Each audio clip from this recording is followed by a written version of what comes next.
ॐ नमश्चण्डिकायै श्रीदुर्गायै नमः।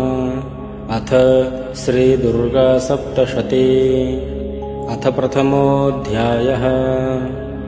ॐ प्रथमचरित्रस्य ब्रह्मा ऋषिः, महाकाली देवता, गायत्री छन्दः, नन्दाशक्तिः, रक्तदन्तिका बीजम्, अग्निस्तत्त्वं, ऋग्वेदस्वरूपं। श्रीमहाकाली प्रीत्यर्थे प्रथमचरित्रजपे विनियोगः। ॐ खड्गं चक्रगदेषु चापपरिघान्, शूलं भुशुण्डीं शिरः, शङ्खं सन्दधतीं करैस्त्रिनयनां, सर्वाङ्गभूषावृतां। नीलाश्मद्युतिमास्य पाददशकां, सेवे महाकालिकां, यामस्तौ स्वपिते हरौ कमलजो, हन्तुं मधुं कैटभम्। ॐ नमश्चण्डिकायै। ॐ ऐं मार्कण्डेय उवाच। सावर्णिः सूर्यतनयो यो मनुः कथ्यतेष्टमः, निशामय तदुत्पत्तिं विस्तराद्गदतो मम। महामायानुभावेन यथा मन्वन्तराधिपः, स बभूव महाभागः सावर्णिस्तनयो रवेः। स्वारोचिषेऽन्तरे पूर्वं चैत्रवंशसमुद्भवः, सुरथो नाम राजाभूत् समस्ते क्षितिमण्डले। तस्य पालयतः सम्यक् प्रजाः पुत्राणि वौरसान्, बभूवुः भूपाः कोलाविध्वंसिनस्तदा। तस्य तैरभवद्युद्धमतिप्रबलदण्डिनः, न्यूनैरपि सतैर्युद्धे कोलाविध्वंसिभिर्जितः। ततः स्वपुरमायातो निजदेशाधिपोऽभवत्, आक्रान्तः स महाभागस्तैस्तदा प्रबलारिभिः। अमात्यैर्बलिभिर्दुष्टैर्दुर्बलस्य दुरात्मभिः, कोशो बलं चापहृतं तत्रापि स्वपुरे ततः। ततो मृगया व्याजेन हृतस्वाम्यः स भूपतिः, एकाकी हयमारुह्य जगाम गहनं वनम्। स तत्राश्रममुद्राक्षे द्विजवर्यस्य मेधसः, प्रशान्तश्वापदाकीर्णं मुनिशिष्योपशोभितम्। तस्थौ कञ्चित्सकालं च मुनिना तेन सत्कृतः, इतश्चेतश्च विचरंस्तस्मिन् मुनिवराश्रमे। सोचिन्तयत्तदा तत्र ममत्वाकृष्टचेतनः, मत्पूर्वैः पालितं पूर्वं मया हीनं पुरं हि तत्। मद्भृत्यैस्तैरसद्वृत्तैर्धर्मतः पाल्यते न वा, न जाने स प्रधानो मे शूरहस्ती सदा मदः। मम वैरिवशं यातः कान् भोगानुपलप्स्यते, ये ममानुगता नित्यं प्रसादधनभोजनैः। अनुवृत्तिं ध्रुवन्तेऽद्य कुर्वन्त्यन्यमहीभृताम्, असम्यक् व्ययशीलैस्तैः कुर्वद्भिः सततं व्ययम्। सञ्चितः सोऽति दुःखेन क्षयं कोशो गमिष्यति, एतच्चान्यच्च सततं चिन्तयामास पार्थिवः। तत्र विप्राश्रमाभ्यासे वैश्यमेकं ददर्शसः। सपृष्टस्तेन कस्त्वं भो हेतुश्चागमनेऽत्र कः। सशोक इव कस्मात् त्वं दुर्मना इव लक्ष्यसे। इत्याकर्ण्यवचस्तस्य भूपतेः प्रणयोदितम्। प्रत्युवाच सतं वैश्यः प्रस्रयावनतो नृपम्। वैश्य उवाच समाधिर्नाम वैश्योऽहमुत्पन्नो धनिनां कुले। पुत्रदारैर्निरस्तश्च धनलोभादसाधुभिः। विहीनश्च धनैर्दारैः पुत्रैरादाय मे धनम्। वनमभ्यागतो दुःखी निरस्तश्चाप्तबन्धुभिः। सोऽहं न वेद्मि पुत्राणां कुशलात्मिकां। प्रवृत्तिं स्वजनानां च दाराणां चात्र संस्थितः। किन्नु तेषां गृहे क्षेममक्षेमं किन्नु साम्प्रतम्। कथन्ते किन्नु सद्वृत्ता दुर्वृत्ताः किन्नु मे सुताः। राजोवाच यैर्निरस्तो भवान् लुब्धैः पुत्रधारादिभिर्धनैः। तेषु किं भवतः स्नेहमनुबध्नाति मानसम्। वैश्य उवाच एवमेतद्यथा प्राह भवानस्मद्गतं वचः। किं करोमि न बध्नाति मम निष्ठुरतां मनः। यैः सन्त्यज्य पितृष्णेऽहं धनलुब्धैर्निराकृतः। पतिस्वजनहार्दं च हार्दितेष्वेव मे मनः। किमेतन्नाभिजानामि जानन्नपि महामते। यत्प्रेमप्रवणं चित्तं विगुणेष्वपि बन्धुषु। तेषां कृते मे निःश्वासो दौर्मनस्यं च जायते। करोमि किं यन्न मनस्तेष्वप्रीतिषु निष्ठुरम्। मार्कण्डेय उवाच ततस्तौ सहितौ विप्रतं मुनिं समुपस्थितौ। समाधिर्नाम वैश्योऽसौ स च पार्थिवसत्तमः। कृत्वा तुतौ यथा न्यायं यथार्हं तेन संविदम्। उपविष्टौ कथाः काश्चिच्चक्रतुर्वैश्यपार्थिवौ। राजोवाच भगवस्त्वामहं प्रष्टुमिच्छाम्येकं वदस्व तत्। दुःखाय यन्मे मनसः स्वचित्तायत्ततां विना। मम त्वं गतराज्यस्य राज्याङ्गेष्वखिलेष्वपि।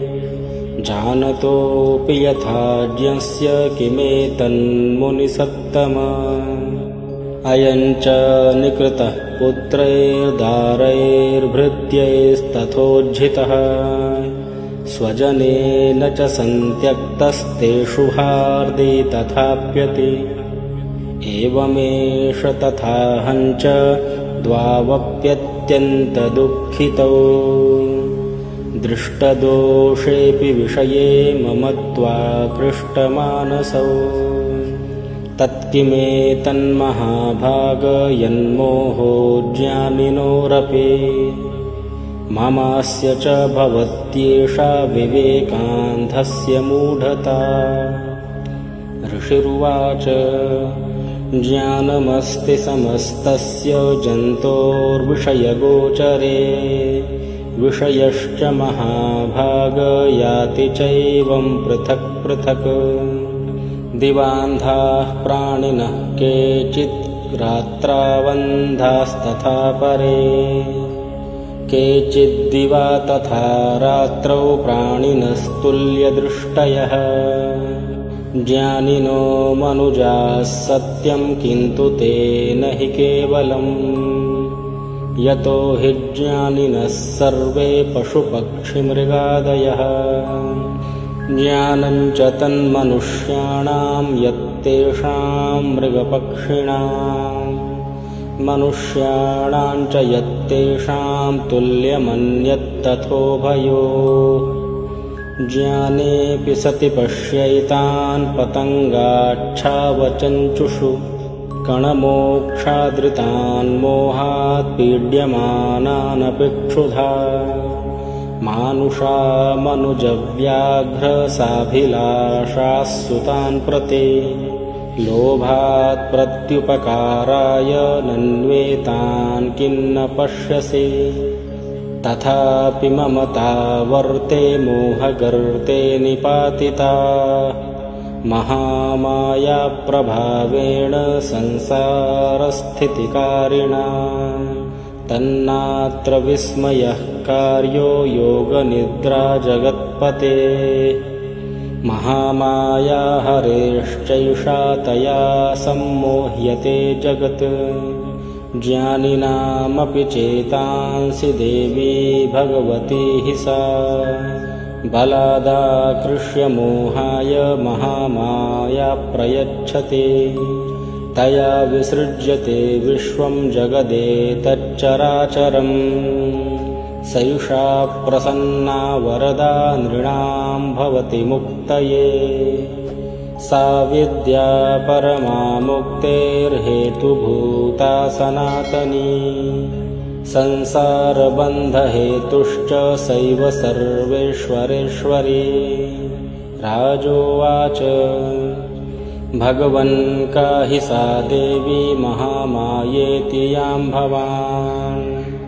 ब्रवीति कथमुत्पन्ना सा कर्मास्याश्च किं द्विज यत्प्रभावा च सा देवी यत्स्वरूपा यदुद्भवा तत्सर्वं श्रोतुमिच्छामि त्वत्तो ब्रह्मविदां वर ऋषिरुवाच नित्यैव सा जगन्मूर्तिस्तया सर्वमिदं ततं तथापि तत्समुत्पत्तिर्बहुधा श्रूयतां मम देवानां कार्यसिद्ध्यर्थम् आविर्भवति सा यदा उत्पन्नेति तदा लोके सा नित्याप्यभिधीयते योगनिद्रां यदा विष्णुर्जगत्येकार्णवीकृते आस्तीर्यशेषमभजत्कल्पान्ते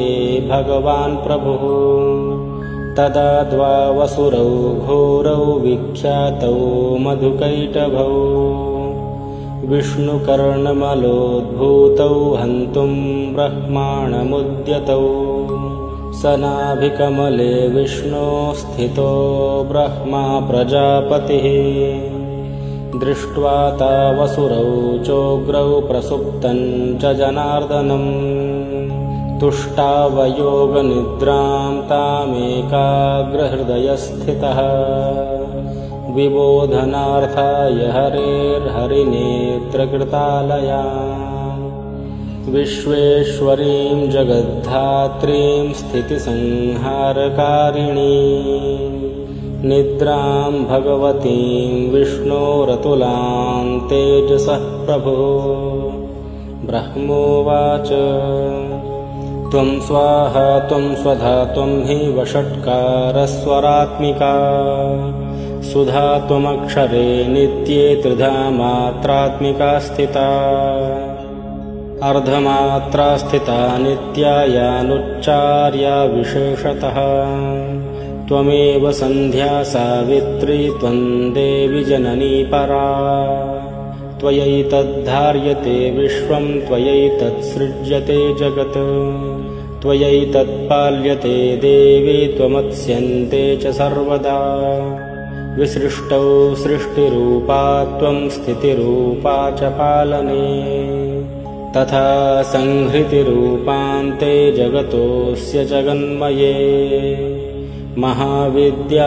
महामाया महामेधा महास्मृतिः महामोहा च भवति महादेवी महासुरी प्रकृतिस्त्वं च सर्वस्य गुणत्रयविभाविनी कालरात्रिर्महारात्रिर्मोहरात्रिश्च दारुणा।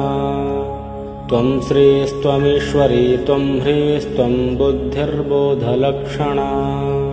लज्जा पुष्टिस्तथा तुष्टिस्त्वं शान्तिः शान्तिरेव च। खड्गिनी शूलिनी घोरा गदिनी चक्रिणी तथा शङ्खिनी चापिनी बाणभुषुण्डी परिघायुधा। सौम्या सौम्यतरा शेष सौम्येभ्यस्त्वति सुन्दरी। परापराणां परमा त्वमेव परमेश्वरी। यच्च किञ्चित् क्वचिद्वस्तु सदसद्वाखिलात्मिके तस्य सर्वस्य या शक्तिः सा त्वं किं स्तूयसे तदा।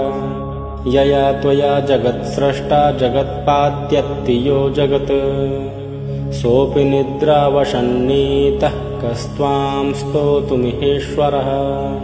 विष्णुः शरीरग्रहणमहमीशान एव च। कारितास्ते यतो तस्त्वां कस्तोतुं शक्तिमान् भवेत्। सा त्वमित्थं प्रभावैः स्वैरुदारैर्देवि संस्तुता। मोहयैतौ दुराधर्षा वसुरौ मधुकैटभौ। प्रबोधं च जगत्स्वामी नीयतामच्युतो लघु। बोधश्च क्रियतामस्य हन्तुमेतौ महासुरौ। ऋषिरुवाच एवं स्तुता तदा देवी तामसी तत्र वेधसा। विष्णोः प्रबोधनार्थाय निहन्तुं मधुकैटभौ। नेत्रास्य नासिका बाहु हृदयेभ्यस्तथोरसः। निर्गम्य दर्शने तस्थौ ब्रह्मणो व्यक्तजन्मनः। उत्तस्थौ च जगन्नाथस्तया मुक्तो जनार्दनः। एकार्णवे हि शयनात्ततः स ददृशे च तौ। मधुकैटभौ दुरात्मानावतिवीर्यपराक्रमौ। क्रोधरक्ते क्षणा वक्तुं ब्रह्माणं जनितोद्यमौ। समुत्थाय ततस्ताभ्यां युयुधे भगवान् हरिः। पञ्चवर्षसहस्राणि बाहुप्रहरणो विभुः।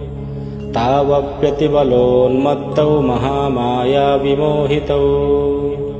उक्तवन्तौ वरोऽस्मत्तो व्रियतामिति केशवम्।